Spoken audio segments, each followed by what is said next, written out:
Bonjour à tous, bienvenue à distance à cette conférence de presse. Nous allons avec Olivier Faure, le premier secrétaire du Parti socialiste, et Isabelle Santiago, députée vice-présidente du groupe d'amitié France-Arménie, vous rendre compte d'un voyage que nous avons fait en Arménie et au Haut-Karabakh, une mission pour à la fois aller expliquer les positions prises par le Parti socialiste, notamment demandant à ce que le Haut-Karabakh soit reconnu comme une république indépendante, la république d'Artsakh, mais aussi pour aller examiner la situation quelques semaines, quelques jours même après le cessez-le-feu du 9 novembre. Et je dois vous dire, pour résumer notre état d'esprit de cette mission à laquelle participaient des parlementaires, les députés que je viens d'évoquer, mais également Gilbert-Luc Devinaz, qui est sénateur, que nous étions inquiets des nouvelles que nous recevions de ce territoire et de la guerre qui s'y déroulait, mais que nous sommes revenus bouleversés des femmes et des hommes victimes de la guerre que nous avons rencontrés et de leurs témoignages, mais aussi très très inquiets à la fois sur le risque de destruction totale du Haut-Karabakh qui subsiste, mais aussi sur l'instabilité géopolitique internationale que ce conflit fait naître. Et je vais essayer d'être rapide et donc de parler un peu en style télégraphique pour, le cas échéant, répondre à vos questions, mais vous dire que de retour de ce voyage, nous souhaitons témoigner, nous souhaitons interpeller et nous souhaitons réclamer une action de la communauté internationale. Témoigner d'abord, et pardon encore une fois d'être schématique et extrêmement synthétique, d'abord du fait qu'il s'agit non pas d'échauffourées, non pas de combat à la frontière entre le Haut-Karabakh et l'Azerbaïdjan, mais d'une attaque coordonnée, massive, de l'Azerbaïdjan avec ses alliés à l'égard de l'Arménie et du Haut-Karabakh. Nous témoignons aussi de l'implication très concrète et massive de la Turquie dans ce conflit que nous avons recoupé de plusieurs témoignages directs. Nous témoignons aussi parce que certains d'entre eux ont été faits prisonniers de la présence massive de djihadistes venus du théâtre syrien et mobilisés dans ce conflit par l'Azerbaïdjan avec l'aide de la Turquie. Nous témoignons de violations gravissimes du droit international, de l'utilisation de bombes à fragmentation, de l'utilisation de bombes au phosphore, de décapitation de soldats et de cadavres, et de multiples exactions qui ont fait l'objet d'ailleurs de vidéos circulant sur les réseaux sociaux et qui nous ont été confirmées par des témoignages directs. Nous témoignons de massacres de soldats arméniens et karabachis, 5000 morts, nous dit-on, au moins, 15 000 blessés graves, des femmes et des hommes amputés des bras, des mains et parfois de l'ensemble de leurs membres. Et nous témoignons de destruction massive des logements, des infrastructures. On parle d'un logement sur 5 qui serait détruit ou endommagé et de dégâts qui sont chiffrés par le président de l'Artsakh à 1,2 milliard d'euros. Et enfin, nous témoignons d'actes qui sont de nature génocidaire, puisqu'à l'élimination des vies de quasiment la totalité des 18 ans, des 19 ans, des 20 ans d'origine arménienne, de tous ces mobilisés qui certes ont un uniforme pendant la guerre, mais qui, quelques heures avant le conflit, se trouvaient comme vous et moi dans la vie civile. Non seulement on a éliminé ces vies, mais on tente aujourd'hui d'éliminer toutes les traces de l'existence des Arméniens dans le Haut-Karabakh, notamment en détruisant le patrimoine historique. Témoigner donc, mais aussi interpeller. Interpeller le groupe de Minsk, et notamment les coprésidents, France, Russie, États-Unis, pour leur redire notre appel à ce qu'une reconnaissance la plus rapide possible soit faite de la République de l'Artsakh. Cette reconnaissance, nous la devons non seulement à un peuple, mais elle est une condition nécessaire pour assurer la protection internationale de ce territoire. Et nous demandons aussi à ce que les étapes vers cette reconnaissance soient posées sur la table du groupe de Minsk le plus rapidement possible, en commençant par la possibilité pour les ONG d'être présentes et de venir secourir les populations, pour les entreprises internationales avec le soutien financier des États et des collectivités locales pour reconstruire ce territoire, et pour des premiers actes de diplomatie, comme par exemple la possibilité d'une présence d'une alliance française pour que le droit à la vie publique de ces femmes et ces hommes puisse exister. Nous interpellons aussi l'UNESCO. J'ai parlé de la volonté d'éliminer les traces de la civilisation arménienne dans le Haut-Karabakh. Il est urgent que l'UNESCO se rende sur place et enregistre au patrimoine mondial de l'humanité cette présence arménienne dans le Haut-Karabakh et se rende aussi dans les territoires qui sont sous contrôle aujourd'hui de l'Azerbaïdjan, hier du Haut-Karabakh, pour témoigner et enregistrer ces mêmes traces et les préserver. Nous interpellons aussi l'Europe pour que, notamment, la Cour européenne des droits de l'homme, qui a été saisie par le défenseur des droits de l'homme au Karabakh des nombreuses exactions que j'ai évoquées, enquête. Et nous interpellons aussi l'OTAN, car, je l'ai dit en introduction, la Turquie a participé de manière explicite à ce conflit. La Turquie, avec des armes de l'OTAN, a attaqué un pays ami de la France. Et puis enfin, et j'en termine là-dessus, nous réclamons à ce que soit envisagé, si les progrès, notamment dans le groupe de Minsk, ne sont pas réalisés, des sanctions économiques à l'égard de l'Azerbaïdjan, des sanctions militaires également, et notamment l'arrêt total des exportations d'armes, ce qui, si on en croit les autorités françaises, est déjà le cas, mais aussi l'interdiction d'exportation d'armes qui comprendrait des technologies françaises.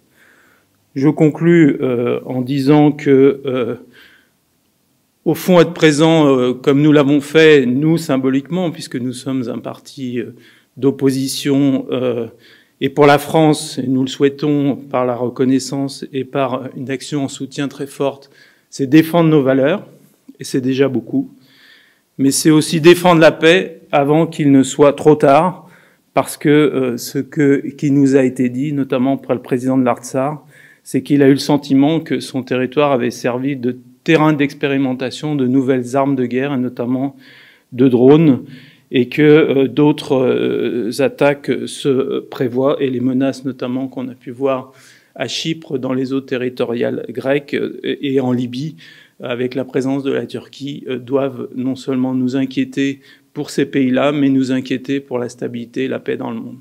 Je vous remercie.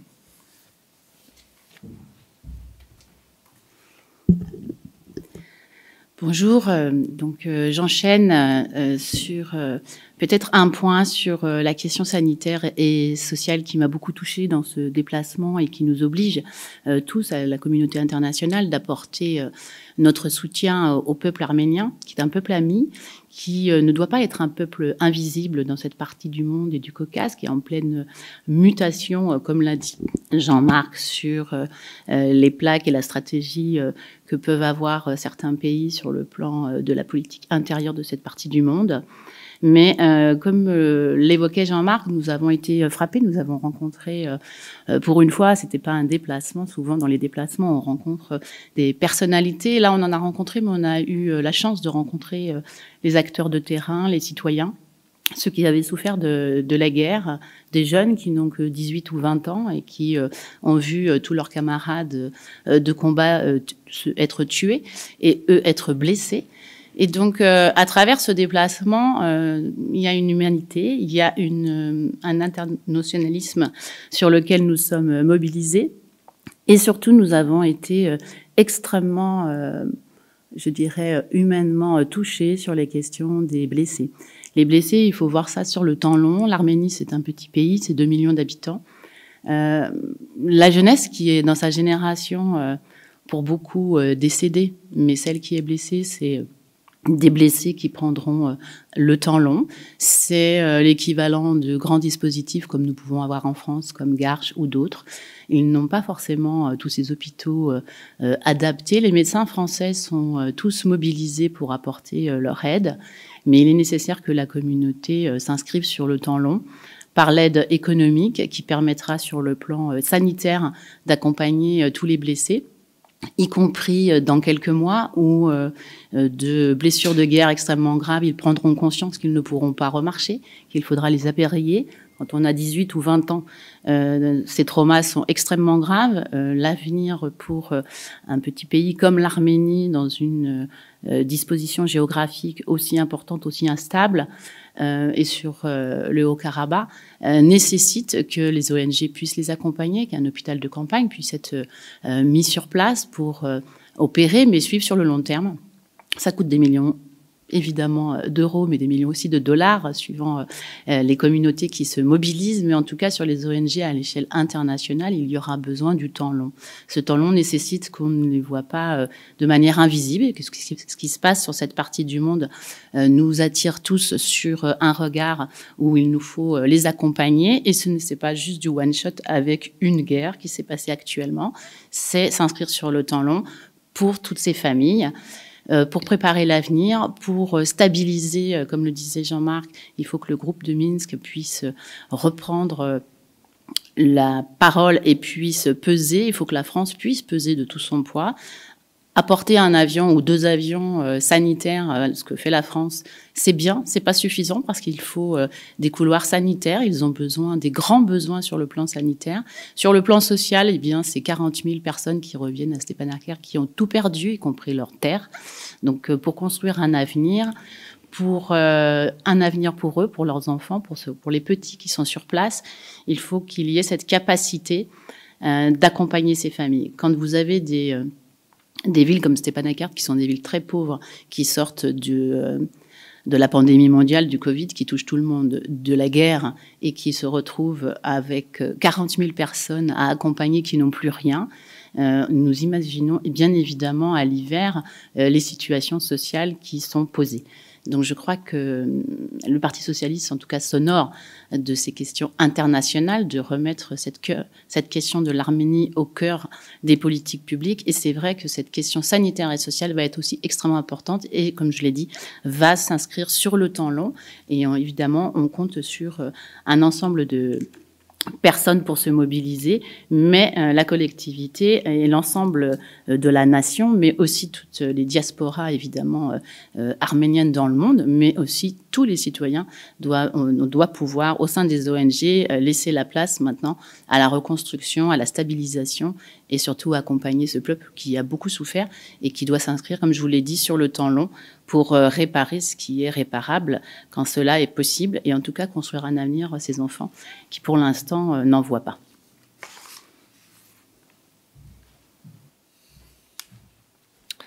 Bonjour à tous. Je ne vous vois pas, mais je vous imagine et j'imagine que vous vous posez une question assez simple. Vous vous dites, mais pourquoi sont-ils aussi impliqués dans cette affaire arménienne? Au fond, de quoi parle-t-on? D'une enclave, 150 000 habitants, l'Artsakh, territoire grand comme un département français, et une affaire qui est bien loin de nous. Pourquoi la France, pourquoi les socialistes s'intéresseraient-ils autant à cette situation? Et je comprendrais que cette question nous soit posée. Et la réponse, elle est d'abord, elle pourrait être une réponse simplement affective.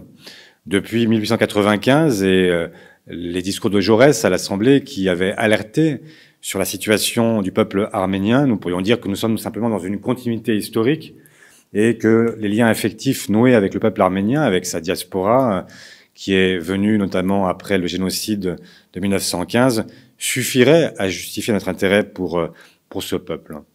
Mais ce que je voulais vous dire ce matin, c'est que bien plus largement, il y a un intérêt pour les Français, pour les Européens, pour le monde entier à se mobiliser pour cette terre oubliée. Ce qui se joue dans cette partie du monde, c'est justement notre vision du monde et de son avenir.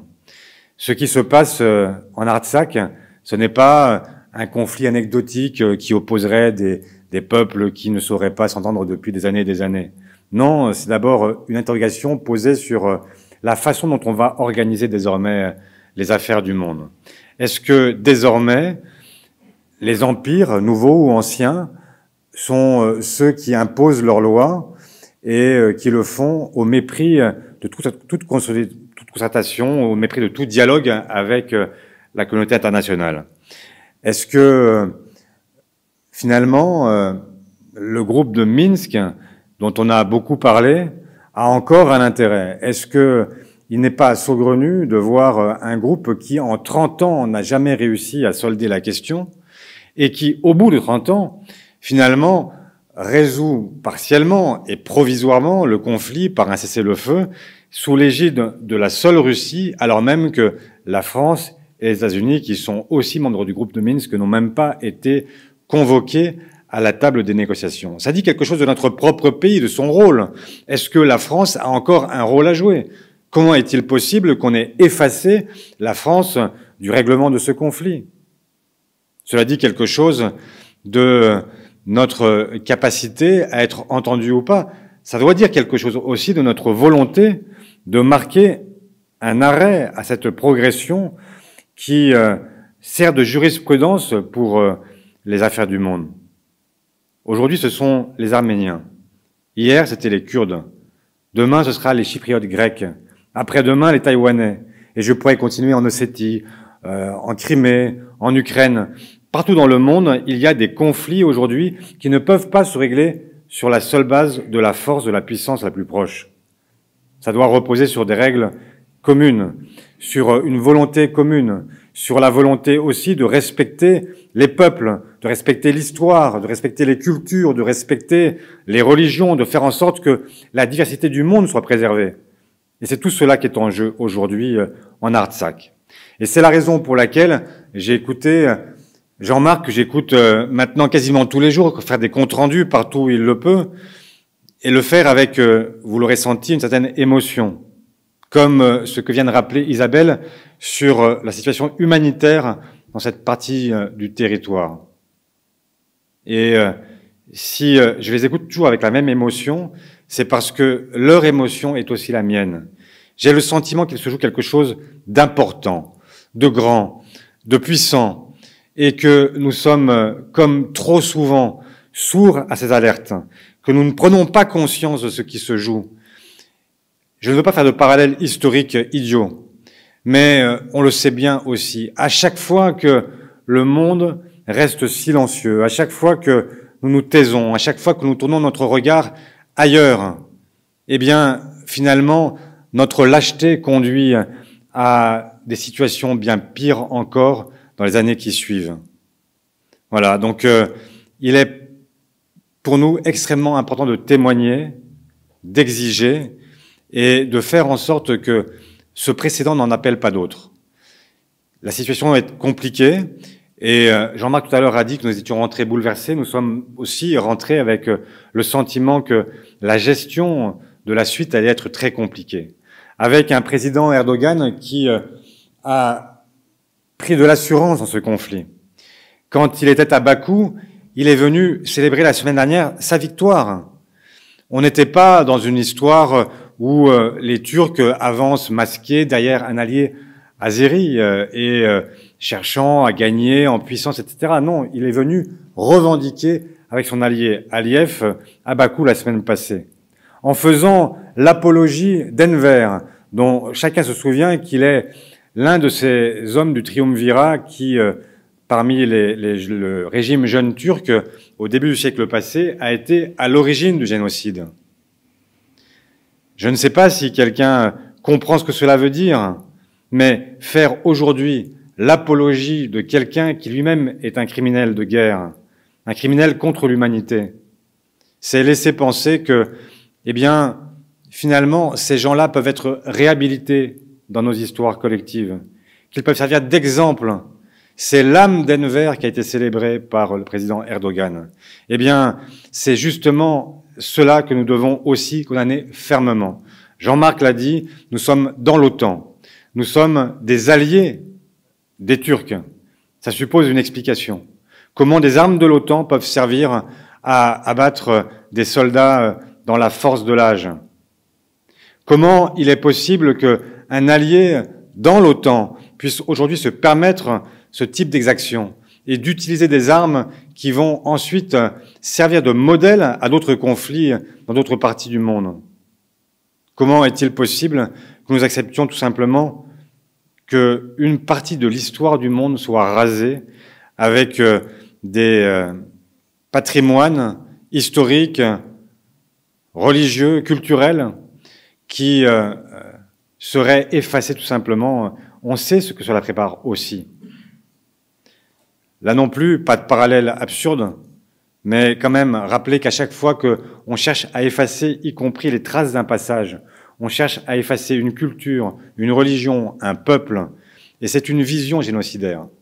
Et donc c'est la raison pour laquelle, oui, nous alertons, oui, nous allons continuer à nous battre aux côtés de ceux qui ont pris conscience de ces éléments, mais je veux finir en disant ceci. Ce n'est pas le combat de la diaspora arménienne, c'est le combat des Français.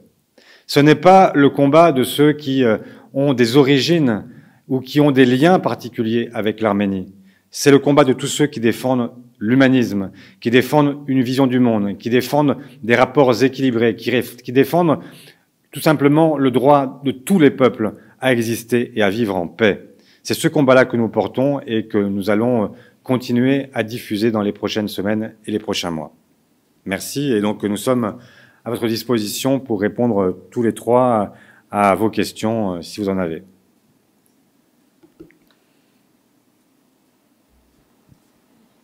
Il y a des questions.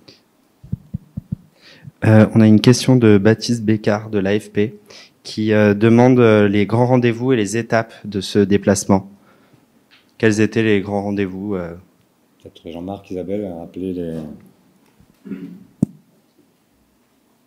Oui, merci pour la question. Donc c'est un déplacement qui a duré 4 jours et qui s'est déplacé à Erevan d'abord, puis ensuite à Stepanakert et dans le territoire de l'Artsakh. À Erevan, nous avons à la fois rencontré des déplacés, chefs d'entreprise rapatriés et ayant l'espoir ténu de pouvoir un jour retourner à Stepanakert. Nous avons rencontré des soldats blessés qui nous ont fait état des combats sur le front, et notamment, je l'évoquais tout à l'heure, j'ai parlé de massacres, j'ai parlé d'utilisation des drones. On nous a raconté très concrètement comment, par exemple, des colonnes d'appelés du contingent de soldats fraîchement mobilisés ont été bombardées par des drones munis de bombes à sous-munitions qui étaient directement projetées sur les camions et qui, avant même que les soldats n'aient pu finir d'ajuster leur gilet pare-balles et prendre leurs armes, étaient décimés dans leurs camions ou gravement blessés. Et dans de pareils cas, et en tout cas dans le récit que nous avons eu de ce jeune homme, Alexander, la moitié de son bataillon étant décimé avant même d'arriver sur la ligne qui leur avait été assignée à défendre. Nous avons rencontré aussi à Erevan des chirurgiens franco-arméniens qui nous ont témoigné des blessures qu'ils ont pu constater dans les hôpitaux, qui nous ont montré les photos. C'est pour ça que nous pouvons en témoigner directement, qui sont dramatiques et qui témoignent directement de l'utilisation de ces armes prohibées par les traités internationaux sur les conventions de Genève, notamment sur les conflits armés. Nous avons également rencontré des responsables de la société civile, comme le président de l'université française en Arménie, qui nous a témoigné de la mobilisation des étudiants de son université et du nombre effrayant de ceux qui ne sont pas revenus du front. Et puis nous avons visité aussi le cimetière militaire de Erevan, qui a doublé de taille en 44 jours, dans lesquels, à perte de vue, on voit des tombes de la terre fraîchement remuées et des tombes de soldats dont les âges sont ceux de nos enfants, je l'ai dit tout à l'heure, nés en 2001, en 2000, en 99, à perte de vue, et qui témoignent à la fois de la brutalité du conflit et de cette chose effrayante que 3 générations d'âge, 3 classes d'âge ont été rayées de la carte de notre planète. Et puis ensuite, nous nous sommes rendus au Haut-Karabakh, qui très concrètement est aujourd'hui un territoire sous protection russe.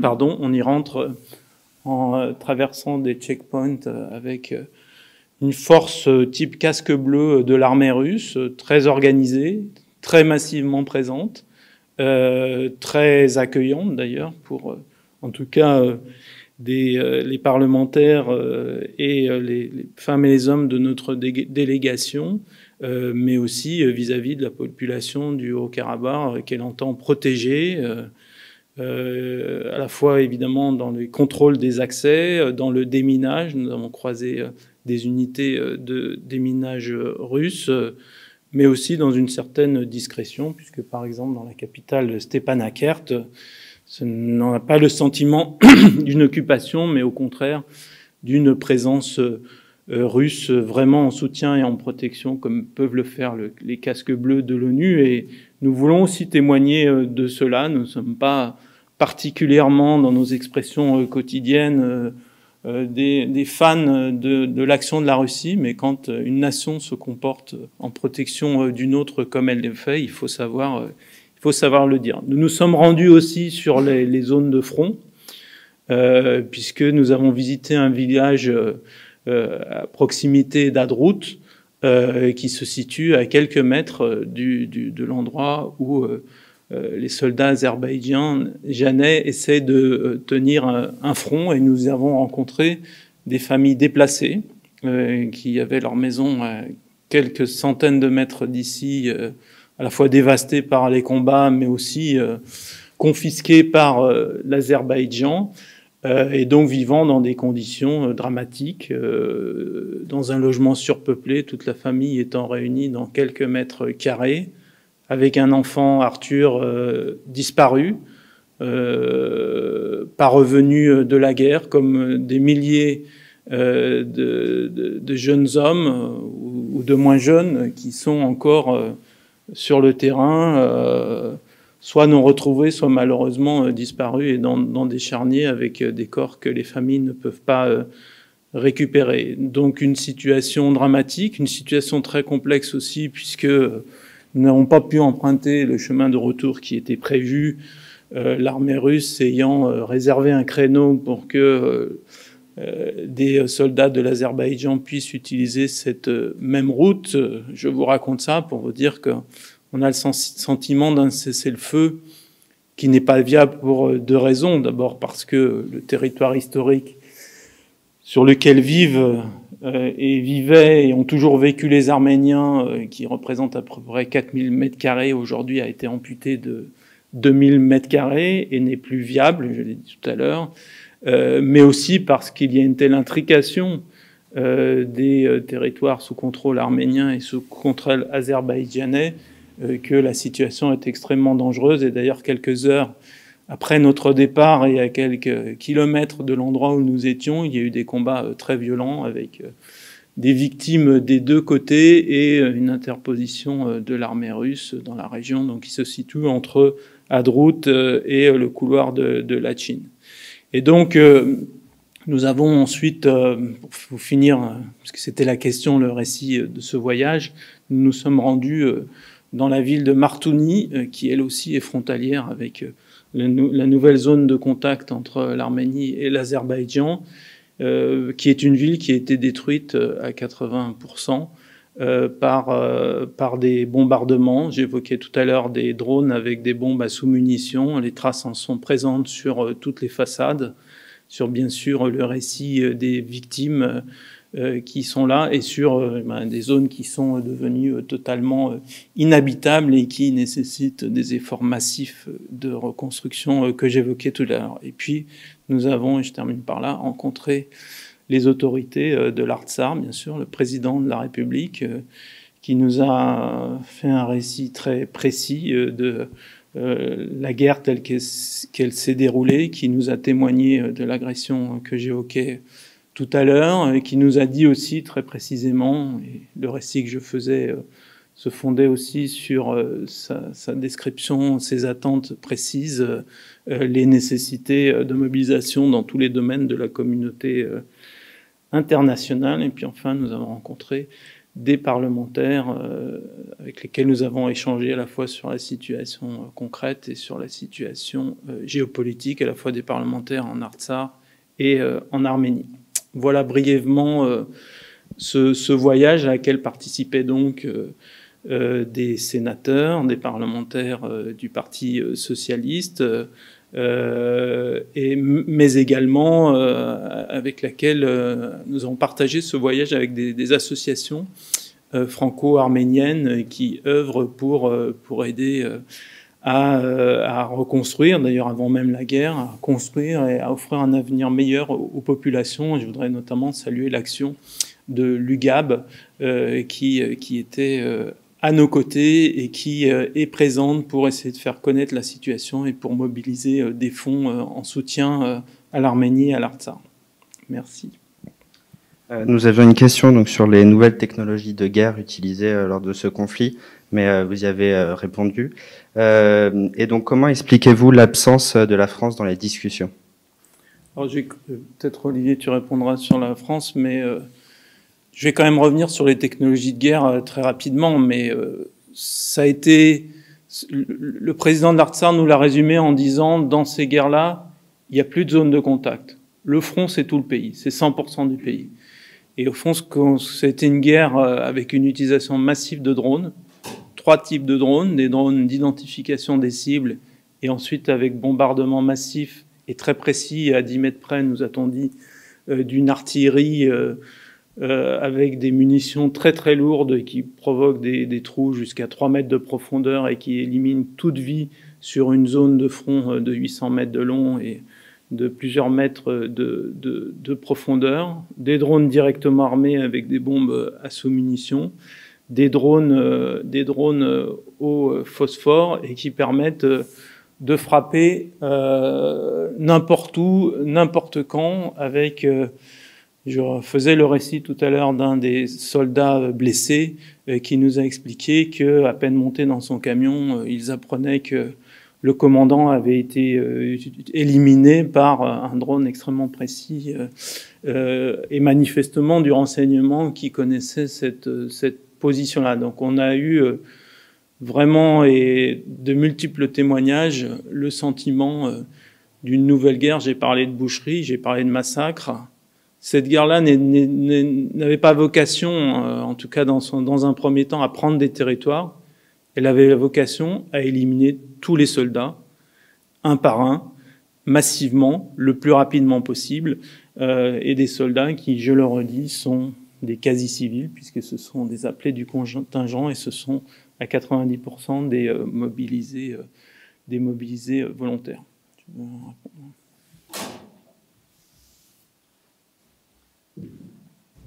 Merci Jean-Marc. Enfin, j'insiste sur ce que vient de dire Jean-Marc à l'instant. En fait, on dit 5000 morts, 15 000 blessés en 44 jours. Enfin, je ne sais pas si on imagine la violence de ce qu'est un conflit qui arrive à tuer 5000 personnes et qui blesser 15 000 personnes en 44 jours. Regardez les conflits à travers le monde, regardez les chiffres qui nous sont soumis, qui sont toujours horribles, mais ça permet de donner quand même l'ampleur de cette affaire et donc comprendre ce qui s'est passé. Bon, sur la question qui nous est posée sur l'absence de la France, comment est-ce qu'on se l'explique? Justement, on ne se l'explique pas. Comment est-il possible que la France ait cherché peut-être à préserver son statut de membre du groupe de Minsk, à être dans une position de médiation, de neutralité, mais elle ne s'est pas maintenue en position de neutralité, elle s'est neutralisée. Ce qui est quand même très différent avec donc un pays comme le nôtre qui devrait être respecté, qui devrait faire entendre sa voix et qui malheureusement a été très en dessous de ce qu'on pouvait attendre. Certes, le président Macron a pointé la responsabilité des Turcs et de ce point de vue, il a bien fait.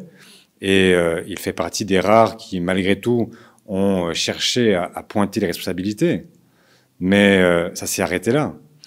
Et il n'est pas compréhensible que la France n'ait même pas été invitée à venir à la table des négociations pour négocier le cessez-le-feu. Ce sont les Russes seuls qui ont... C'est une paix russe aujourd'hui. Et ce qui devrait interroger le gouvernement français, c'est que tout le monde avance. Enfin, tout le monde. Les Turcs et les Russes avancent. Les Russes ont joué une partie compliquée, mais dont ils peuvent se glorifier. Ils ont d'abord laissé les Turcs avancer, considérant que le rêve pan-turc pouvait retrouver une crédibilité dans ce conflit. De ce point de vue, les Russes cherchaient quoi? À disloquer l'OTAN, à faire en sorte que la zizanie s'installe, et ça s'est réussi. Et puis, avant que l'extermination des Arméniens de l'Artsakh n'aboutisse, ils sont intervenus, garantissant d'une certaine façon une présence arménienne qui maintenant justifie la présence des chars, des camions, des matériels russes. Et quand on est effectivement revenu de l'Artsakh, on n'avait pas le sentiment qu'ils étaient venus pour faire du camping pendant 15 jours. Ils sont venus, ils s'installent. Et c'est du matériel lourd, c'est des colonnes de blindés, des colonnes de militaires qui sont présentes. Le chiffre officiel, c'est 2000 soldats. Je ne sais pas combien nous en avons croisé, mais mon sentiment est que ils n'ont pas l'intention de faire du témoignage. Ils ont l'intention de s'installer et ils sont arrivés maintenant jusqu'aux frontières de l'Azerbaïdjan. Ils avaient déjà des bases en Arménie, ils ont désormais des bases en Artsakh, et donc ils confortent leur position dans cette partie-là du territoire du Caucase. Les Turcs, eux, ont aussi avancé. Ils sont en train de chercher à établir une continuité territoriale pour reconstituer l'Empire ottoman, le Sultanat rouge, donc ils sont en train de chercher à établir une continuité qui va en fait d'Istanbul jusqu'au Turkménistan, en passant donc par l'Arménie, par l'Artsakh, par l'Azerbaïdjan, et donc il y a ce rêve pan-turc qui est en train de se recréer sous nos yeux, et l'évidence c'est que les Turcs ont aussi, enfin le régime d'Erdogan, je ne veux pas mettre tous les Turcs dans le même panier, mais en tout cas, le sultan Erdogan a réussi à remettre aussi quelques pendules à sa propre heure. En revanche, où étaient les Européens? Où était la France? Quelle est la position qu'ils défendent? On voit bien qu'aujourd'hui, le ministre, hier, qui m'a répondu, nous dit il faudrait quand même retrouver les conditions d'eux, etc. Mais on s'est mis dans la main des seuls Russes. C'est-à-dire que, en fait, on ne voit pas très bien ce qu'est aujourd'hui la position claire de la France. Pourquoi nous réclamons aujourd'hui l'indépendance de l'Artsakh? C'est parce que ça permet de redonner une position à la France et qu'elle revienne à la table en disant, voilà, il faut garantir la paix civile, garantir un territoire aux Arméniens de l'Artsakh, et ce territoire ne peut pas être celui qui leur est concédé aujourd'hui par l'accord de cessez-le-feu. Ça a été dit tout à l'heure par Isabelle, mais il faut se rendre compte que c'est 2400 km² qui leur demeurent, mais 2400 km² de forêt, de montagnes, dans une ville capitale, Stepanakert, qui n'est pas, en fait, Paris et ses Champs-Élysées. En fait, on est dans, enfin, il faut quand même se mettre aux dimensions de ce qu'est l'Artsakh. Donc, si vous les privez de leurs terres agricoles, vous les privez de tout lien avec l'Arménie, et que vous leur dites maintenant, sans statut, vous allez continuer à exister, tout le monde sait que c'est, en fait, reculer pour mieux sauter. Et que, on connaît la fin de cette histoire. Un jour, ils seront, en fait, azerbaïdjanais de bout en bout, et les familles arméniennes seront amenées à repartir plus loin encore chaque jour. C'est ça la réalité. L'accord de cessez-le-feu ne garantit même pas un statut pour l'Artsakh. Je ne sais pas vous dire aujourd'hui ce qu'est l'Artsakh. C'est une république indépendante du point de vue du président de l'Artsakh, mais du point de vue des Azerbaïdjanais, c'est un territoire azerbaïdjanais. Du point de vue de la communauté internationale, qu'est-ce que c'est? Donc il faudra bien que cette question-là soit tranchée. Il faut bien que la France dise quel est son point de vue, qu'elle dise ce qu'elle défend dans cette histoire. Pour l'instant, elle est dans une espèce de neutralité, de mollesse qui finalement ne la définit pas et qui ne permet pas des avancées. qui ne permet pas d'engager un dialogue constructif. Et c'est la raison pour laquelle nous sommes aujourd'hui à essayer de faire bouger les lignes, parce que si elles ne bougent pas, vous pourriez nous dire, mais il y a beaucoup d'autres conflits dans le monde qui devraient vous intéresser. Il y a beaucoup d'autres conflits dans le monde qui nous intéressent. Mais là, nous sommes, au fond, pendant que le fer est chaud. Et donc, c'est maintenant qu'il faut agir, parce qu'on sait très bien que si on ne le fait pas maintenant, tout de suite, si on n'a pas la volonté de faire bouger, j'allais dire les montagnes, je sais pas, celles d'Arménie sont imposantes, donc je sais pas si on les fera bouger, mais en tout cas, si on n'arrive pas à faire bouger les lignes maintenant, alors on repart sur des décennies dans lesquelles la situation va se figer. 30 ans depuis que le groupe de Minsk est institué, sans que ça ait bougé, sans que les uns et les autres aient pris en fait la mesure et eu envie de régler le conflit. De tous ceux que nous avons pu rencontrer et qui ont suivi ce qu'a été le groupe de Minsk, qui nous ont plutôt dit que le groupe de Minsk était un club dans lequel on échangeait peut-être de bons cigares et de bons alcools une fois par an, mais enfin, ça s'arrêtait là. Donc non, ça ne peut pas être les prochaines décennies. Vous avez des jeunes, des enfants qui sont morts, qui avaient 20 ans, qui auraient mérité d'avoir aussi une famille, de fonder une histoire personnelle, etc. Ces enfants-là, ils sont morts pourquoi ? Pour que dans 30 ans, en fait, ceux qui leur survivent se posent encore la question de savoir s'ils vont pouvoir vivre sur le territoire de Artsakh ? Non. Non. Donc ça suppose que maintenant on agisse, ça suppose que la France parle, qu'elle s'exprime avec force, avec conviction, et qu'elle soit à la hauteur de ce qu'elle a toujours été pour l'Arménie. Voilà.